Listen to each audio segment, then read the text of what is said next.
Okay, so as part of the history exam note, you need to develop a problem list for the patient. So what do we mean by problem list? Well, that's going to be a list of illnesses, injuries, and other factors that affect the health of an individual patient. Okay, so this is more comprehensive than just why is the patient here. Each problem should contain a level of detail that provides a complete picture. So again, each problem needs to be fairly well described. The problem list in the patient record includes at least the following. Okay, so there are four things that need to be included. Now, typically, as you interview the patient, you will be adding these things to the problem list. It's really not a separate step. So, for example, our reason for care. Okay, we've already done this. This was done right after the introductory sentence. And this is the reason why the patient is in the clinic today. Okay, and it needs to be coded at our highest level of understanding using ICD-10 codes. So on this visit, the history exam visit, you haven't even interviewed the patient about their history of present illness yet. So all you know is the chief complaints. Let's take a look and see what that's going to look like in SmartCloud. So we'll click on the Add Problem icon or Add Problem button in the upper ribbon and ICD-10 Favorites tab and Reason for Care. Okay, we've already done this. And we can see such things as very generic problems or symptoms such as pain in certain regions, headaches, low back pain, neck pain, pain in the shoulder, etc., including, okay, our wellness patient. So our wellness patient is going to be an exam without a complaint. So Z00, exam without complaints. So that patient presents with no complaints. You would use this code because that's the reason for coming to you on this first visit. Okay. There's also a wellness code for a newborn infant and child, okay, which is Z00.1. Okay, otherwise, if the patient has a complaint, you'll find a very generic code that you can add for this exam, a history exam visit, okay, because that's your highest level of understanding at this point. The second thing that's going to belong in the problem list is going to be any significant medical diagnosis or conditions. Okay? And what that means is any non-transient problems, meaning if the patient has the flu, it's something that's going to be resolved within 10 to 14 days, right? So there's no reason to add that to the list. It's not a significant medical problem. So non-transient problems that is significant enough to be relevant to the health of the patient going forward, including significant signs and symptoms that are undiagnosed, as well as diagnoses that are confirmed and relevant to future care.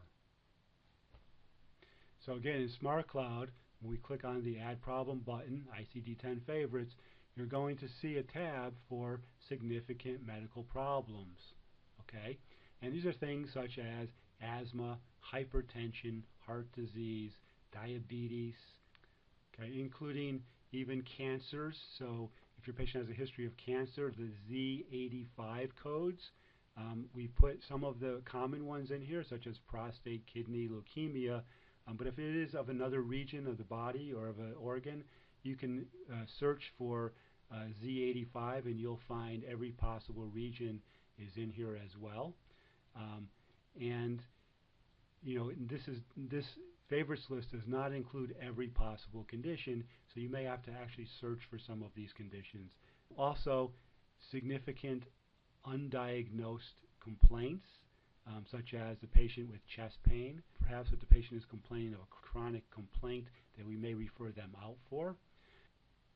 And also some physical exam findings that we may find that are abnormal, but we are not yet diagnosing them with anything, such as an abnormal blood pressure reading without diagnosis. So our it would make the problem list, and then we would, our plan for that would be to monitor their blood pressure, and if it continues to be elevated, it could become diagnosed or referred for a diagnosis. However, right now, this first exam, we're only finding it to be abnormally high for the one time. Okay, and third would be any known significant operative or invasive procedures. Okay, so any type of operation or procedure the patient has had that's significant enough to be relevant to the health of the patient going forward needs to be promoted to the problem list, even though the patient may not be complaining of hip pain. They had a hip replacement years ago, okay, that is still significant enough for us to be aware of, okay, as we care for the patient. Same thing with laminectomies and other things.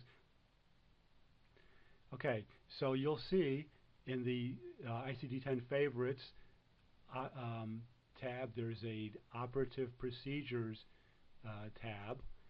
So you'll see the Z96 codes, which are the presence of implants or orthopedic joint implants, as well as other types of surgical procedures that are important enough for us to be aware of regarding the health of the patient going forward. Again, these favorites lists are not exhaustive, right? So you may need to search for a specific code for that particular procedure. Okay, and the last thing that we're going to be adding to the list is any known adverse and allergic reactions. Let's take a look at SmartCloud and see what that looks like. Okay, so in SmartCloud, under the ICD-10 favorites, we have a tab for allergic reactions. Okay, now keep in mind that these favorites lists, they tend to move around, even though we can order them. They seem to randomly move around at times, day to day, so you have to search for it. But allergic reactions, and you'll see the Z91 codes cover a lot of those, allergies to peanuts and milk products, and as well as the Z88 codes are allergies to medications such as penicillin, antibiotics, etc. Again, this is not an exhaustive list.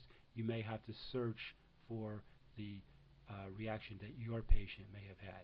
But again, this is something that is significant enough to make it to the problem list and to be a part of the patient's problem list. Okay, so let's look at this patient's problem list. And if we click on problem list, we're going to see all of the problems that we've added. We've already added cervicalgia and headaches for this patient, right? And we can see that we've done our OPQRST on this already in the subjective speed notes. Now for the other problems that we're adding, okay, for example, allergies, okay, we want to add in the onset comments box, okay, which is different from our chief complaint, right? We did not use this, but our onset comments box is where we're typing the information about this problem. We want to give the reader a complete picture of it, okay, and we want to always have an onset date, okay, so that's important to have as an onset date. Patient may not and usually does not remember the exact date, so here I'm just using January 1st. And it was in 1965 that this patient, as a child, had a severe reaction to penicillin injection at age 8. They had hives, shortness of breath, and was told by their medical doctor to never let anyone inject them with penicillin again. Okay, and that's probably comprehensive enough for us to know about this particular problem. And of course, we want to add it to the note, and it will be in today's notes. Okay, this person also has diabetes mellitus type 2. Okay, and again, our onset was, they remember, in May sometime of 2001, and it was diagnosed after a routine physical. They had some weight gain, and we want to know who their doctor is that's managing it, right? So Dr. Glycemia prescribed a diet and monitored their glucose. They prescribed glucophage, which they're daily taking, along with the diet, and the patient monitors their glucose daily and follows up with their doctor on a yearly basis. She says that she feels as though it is under control at this time. Okay, so we want to know, always the onset date of something, what they're doing about it, who they're going to, who they're seeing. Okay, when's the last time they saw that doctor, and what the state of the condition is at this time. Is it stable or not? Now, if it is a resolved condition, we want to know the resolve date as well. And sometimes you will have a condition that is severe enough where you'll still keep the resolve date here, but it will still be in the problem list. For example, any kind of cancers, neoplasms, that's going to make the list. Okay, let's go ahead and add that to the note and click the OK button. Okay, the reason why we're typing in the onset comments box is because whenever we look at this list, we're going to see that comment. Whereas our cervicalgia, for example, we're only going to see what's in the note today. We're not going to see anything in the comments box. Every time you add this to the note, whatever's in the onset comments box will be added as well. These other problems, allergies, diabetes, we're not going to be updating that very often. However, you will be updating them on rephysicals, for example. So you want to keep everything where it can be easily seen by whoever's looking at the record. So let's go ahead and look at our note and see what that looks like. We can see here's our patient's our note for today. Okay, and we can see our introductory sentence. We see the complaints, the chief complaints, 2 chief complaints with OPQRST recorded. And then we can see our patient's other problems. So we can see that they have an allergy status to penicillin, and what we recorded about that. We can also see that they have type 2 diabetes mellitus, and we can also see what we recorded about that as